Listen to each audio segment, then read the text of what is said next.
सर्वाधिक पावसास अनुकूल परिस्थिती ही महाराष्ट्रामध्ये आहे आणि त्या संदर्भातील वातावरण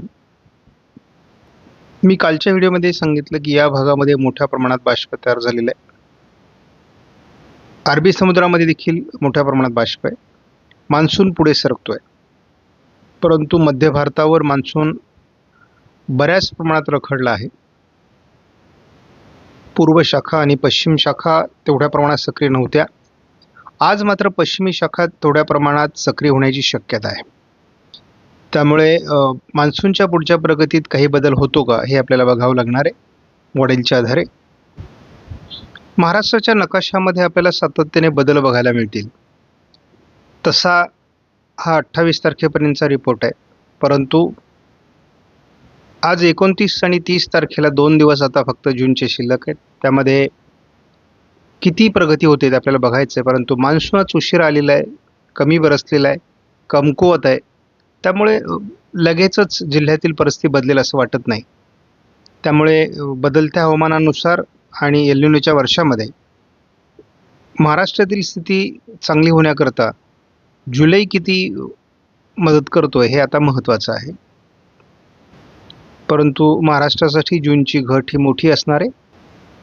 मान्सून संदर्भात 28 तारखेपर्यंत कोणतीही प्रगती झालेली नाही आहे दोन्ही शाखेची. त्यामुळे आपण अजूनही पुढील प्रगतीसाठी प्रतीक्षा करणार आहोत. हवामान बदलते, पण पूर्व भारतामध्ये आणि मध्य भारतामध्ये पावसासंदर्भातला ऑरेंज अलर्ट बघतो. उत्तर भारतामध्ये अजून पूर्व शाखा प्रभावी नसल्यामुळे उष्णतेची लाट ही जवळपास हरियाणा, उत्तर प्रदेश, बिहारपर्यंत दाखवण्यात आलेली आहे. 30 तारखेला पूर्व शाखा प्रभावी ठरेल असा अंदाज आहे. त्यामुळे उष्णतेची लाट कमी होईल आणि मान्सून देखील पूर्वेकडून पुढे सरकण्यास मदत होईल असा अंदाज आहे. 1 तारखेला संपूर्ण भारतामध्ये आपल्याला पावसाळी परिस्थिती दिसते. याचा अर्थ मान्सूनसाठी पुढील वातावरण अतिशय पोषक बनण्याची शक्यता आहे. आणि जेव्हा संपूर्ण भारतात पावसाळी वातावरणाचा आदेश दिला जातो तेव्हा साहजिकच आहे की पावसाचं प्रमाण वाढेल. म्हणजे जूनच्या तुलनेत जुलै बेटर असण्याची शक्यता आहे. तीच परिस्थिती आपल्याला अगदी 2 तारखेलाही दिसते. गुजरातचा पश्चिमी भाग जर सोडला किंवा तामिळनाडू सोडलं तर बहुतांश भारताच्या भागात पाऊस आहे. त्यामुळे जुलैची सुरुवात अतिशय चांगली होताना दिसते. शिवाय मध्य प्रदेश, महाराष्ट्राच्या बऱ्याच भागात ऑरेंज अलर्ट देण्यात आला आहे. हीच परिस्थिती आपण 3 तारखेलाही बघतो. बहुतांश भारताच्या भूभागावर आपल्याला पावसाळी परिस्थिती दिसते आणि हे महत्त्वाचं आहे. 4 तारखेला सुद्धा तीच परिस्थिती आहे आणि मान्सून त्यामुळे पुढे सरकण्यात मदत होईलच, परंतु जे पावसाचं प्रमाण आहे ते वाढेल. आणि 4 तारखेला आपल्याला पूर्व भारतातला पाऊस कमी होताना दिसतोय. त्यामुळे आणखी काही नवीन प्रक्रिया घडते का हेही बघावं लागेल. आपण 28 तारखेचा रिपोर्ट जर बघितला तर विदर्भ, मराठवाडा, तुरळक प्रमाणात कोकणात पावसाला सुरुवात झालेली आहे. पर्जन्यछायेच्या प्रदेशात थोडं वातावरण कमी दाखवलं असलं तरी उद्याच्या रिपोर्टमध्ये पश्चिम महाराष्ट्रात झालेल्या पावसाच्या नोंदी आपल्याला दिसतील. सध्या या आठवड्यामध्ये CFS मॉडेलने 28 पासून तर 5 जुलैपर्यंत कोकण किनारपट्टीसहित महाराष्ट्रात जोरदार पावसाचा अंदाज दिलेला आहे. पुढच्या आठवड्यात देखील म्हणजे 5 तारखेपासून 12 तारखेपर्यंत देखील महाराष्ट्रात जोरदार पावसाचा अंदाज कायम आहे. आपण JFS मॉडेलचा न्यूमेरिकल मॉडेल प्रेडिक्शननुसार अंदाज बघणार आहोत. यामध्ये आज महाराष्ट्रामध्ये पावसाचं प्रमाण वाढेल आणि थोडा पाऊस हा पश्चिमी शाखेकडून प्रगती करेल असा एक प्राथमिक अंदाज या ठिकाणी देण्यात आलेला आहे.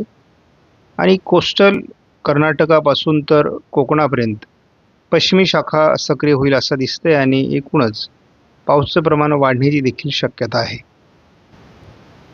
उद्या 30 तारखेला या सर्व प्रमाणात वाढ होणार आहे. म्हणजे महाराष्ट्रात पाऊस प्रमाण वाढू शकतं, कोकण किनारपट्टीला पाऊस प्रमाण वाढू शकतं, कारण एक सुप्त अशा प्रकारची चक्राकार स्थिती महाराष्ट्रावर सक्रिय असण्याची शक्यता आहे. 1 जुलैपासून पूर्व शाखा देखील प्रभावी होणार आहे आणि पुढच्या प्रवासाला जाणार आहे. त्यामुळे कोकण किनारपट्टीला असलेलं पावसाचं प्रमाण कायम असून पूर्व शाखा देखील प्रभावी ठरण्याची शक्यता आहे. आपण बघतो की पूर्व शाखा 2 तारखेला प्रभावी राहील.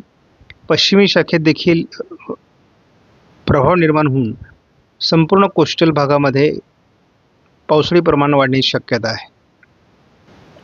एक वादळी प्रणाली ही मध्य भारतावर सरकत असल्यामुळे महाराष्ट्रात मुसळधार पावसाची परिस्थिती ही 3 तारखेला असण्याची शक्यता आहे. त्यामुळे महाराष्ट्राच्या बहुतांश भागात मुसळधार पाऊस होईल, हा GFS मॉडेलचा अंदाज आहे.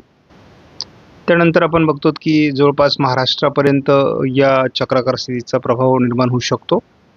पर्यायाने आपण 2 चक्राकार स्थिती एकापाठी एक बघतो. या ठिकाणी एक सिस्टम विकसित होऊन ती भारताकडे निघेल, तर एक मध्य भारतावर असणार आहे. या दोघांमध्ये ट्रप असणार आहे आणि त्याच दरम्यान येणाऱ्या वाऱ्यांमुळे पश्चिमी शाखा प्रबळ असणार आहे. पूर्व शाखा ही अगदी जम्मू काश्मीरपर्यंत पोहोचण्याची शक्यता 4 तारखेला आहे. GFS मॉडेलनुसार आपण बघतो महाराष्ट्रात अतिवृष्टीची शक्यता आपल्याला 5 तारखेला दिसते.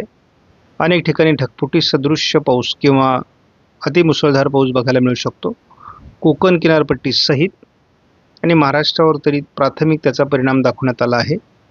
शिवाय या चक्राकार स्थितीमुळे मान्सून भारतामध्ये पोहोचण्यास मदत होईल. त्यामुळे पुढील 5 ते 6 दिवसामध्ये संपूर्ण भारत मान्सून व्यापू शकतो. 6 तारखेला देखील महाराष्ट्रावर त्याचा मोठा परिणाम राहण्याची शक्यता आहे. कोकणातही अतिवृष्टी होण्याची शक्यता आहे. अवघ्या 5-6 तारखेपर्यंतच जुलैची सरासरी महाराष्ट्र गाठू शकतो, एवढ्या प्रमाणात पाऊस होऊ शकतो. 7 तारखेला देखील आपण बघतो महाराष्ट्रावर याचा परिणाम असेल, परंतु पश्चिमी शाखा पुढे जाण्यास मदत होईल आणि गुजरातवर हा प्रभाव जाणवेल. 8 तारखेपर्यंत अंदाज आपण जर बघितला तर मध्य प्रदेश गुजरातच्या दिशेने हे वादळी परिस्थिती पुढे सरकेल. मात्र दरम्यानच्या काळात महाराष्ट्रात आणि कोकण किनारपट्टीला पावसाचा जोर कायम राहण्याची शक्यता आहे. नवीन वादळी प्रणाली किती प्रभावी बनते आणि ती पुढे सरकते का, हे देखील बघणं आवश्यक आहे. काल महाराष्ट्रामध्ये आपण जोरदार पाऊस बघितलेला आहे. वातावरणीय पोकळीमुळे काही जिल्ह्यांमध्ये पाऊस झालेला नव्हता. मात्र आता म्हणजे आजपासून या पावसाच्या प्रमाणात वाढ होईल. खास करून कोकण किनारपट्टीला मुसळधार पावसाची आज शक्यता आहे.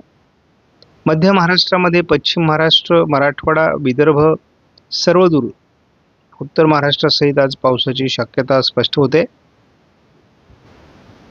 30 तारखेला मात्र आपल्याला थोडा बदल असा दिसतोय की विदर्भ मराठवाड्यामध्ये, उत्तर महाराष्ट्रामध्ये पावसाची परिस्थिती अधिक असेल, परंतु त्याच वेळेस कोकण किनारपट्टीलाही मुसळधार पावसाची शक्यता आहे.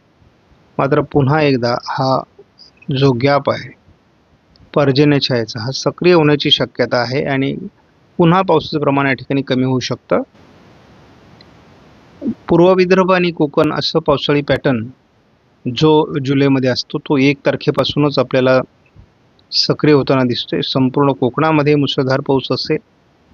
पूर्व विदर्भासहित विदर्भाच्या बहुतांश भागात मुसळधार पाऊस असेल आणि त्याच्या मधल्या पट्ट्यामध्ये पाऊस असणारे परंतु स्थानिक वातावरणाचा पाऊस असण्याची शक्यता आहे. 2 तारखेचं वैशिष्ट्य म्हणजे कोकणात पाऊस असणार आहे. मात्र कोकणातली पावसाबरोबरच थोडं मध्य महाराष्ट्र, उत्तर महाराष्ट्राच्या या भागात सुद्धा पावसाचं प्रमाण वाढू शकतं असा अंदाज आहे. मात्र आपण या ठिकाणी पावसाचं प्रमाण कमी होऊ शकतं असा एक प्राथमिक अंदाज आहे. पुन्हा एकदा महाराष्ट्र व्यापणारा मुसळधार पाऊस ECMWF मॉडेलने 3 तारखेला दाखवला आहे. अगदी विदर्भापासून तर कोकणापर्यंत याचा मोठा प्रभाव आपल्याला दाखवण्यात आला आहे. सर्वदूर महाराष्ट्राचा भाग तो व्यापू शकतो, फक्त या भागात थोडी त्याची तूट आहे आणि या भागात थोडी तूट आहे. हा जर भाग सोडला तर आपल्याला संपूर्ण महाराष्ट्रात मुसळधार पावसाची शक्यता दिसते. 4 तारखेला देखील महाराष्ट्रात बऱ्याच भागात मोठ्या प्रमाणात पाऊस असू शकतो. कोकणात मुसळधार पावसाची शक्यता याही मॉडेलने दाखवली आहे. 5 तारखेला पुन्हा एकदा महाराष्ट्रातली परिस्थिती बदलू शकते आणि महाराष्ट्रात मुसळधार पावसाची परिस्थिती सर्वदूर असण्याची शक्यता आहे. घाटमाथ्यावरही मुसळधार पाऊस असू शकतो. त्यामुळं एकूणच या आठवड्यामध्ये नद्यांना पूर, जोरदार मुसळधार पाऊस बऱ्याच भागात बघायला मिळू शकतो. आणि या वर्षाच्या दुष्काळ निवारणासाठी किंवा दुष्काळी परिस्थितीतून सावरण्यासाठी आपल्याला जुलैचा पहिला आठवडा फार महत्त्वाचा आहे. 6 तारखेला ही वादळी सिस्टम महाराष्ट्राहून जरी वरती सरकत असली तरी कोकणासहित महाराष्ट्राच्या उत्तरेकडे, उत्तर महाराष्ट्रासहित पश्चिम विदर्भ, उत्तर मराठवाडा या भागात मुसळधार पाऊस असू शकतो. 7 तारखेला पुन्हा एकदा ही सिस्टम महाराष्ट्रावर सक्रिय राहणार आहे. त्यामुळे विदर्भ, मराठवाड्यात, उत्तर महाराष्ट्रात मुसळधार पाऊस असू शकतो असा अंदाज कायम आहे. आपण एकूणच मान्सूनच्या प्रगतीसाठी वातावरण बदलतंय. पुढील 5-6 दिवसामध्ये मान्सून संपूर्ण भारत व्यापेल एवढ्या प्रमाणात हवामानात बदल होतोय. प्रत्येक दिवशी आपल्याला यामध्ये बदल बघायला मिळतोय. 5 तारखेपर्यंत पूर्व शाखा व संपूर्ण भारत व्यापेल अशी जवळपास परिस्थिती निर्माण झालेली आहे. मध्य भारतावर तयार होणाऱ्या काही वादळी प्रणालींचा परिणाम बघता मान्सून लवकरच देश व्यापेल असा अंदाज आहे. त्याचा मध्य भारतावर होणाऱ्या पावसाळी परिणामाचा महाराष्ट्राला लाभ होणार आहे आणि मध्य प्रदेश, महाराष्ट्र, तेलंगणा, गुजरात, राजस्थान या काही राज्यांमध्ये अतिवृष्टीची शक्यता या ठिकाणी दिसते.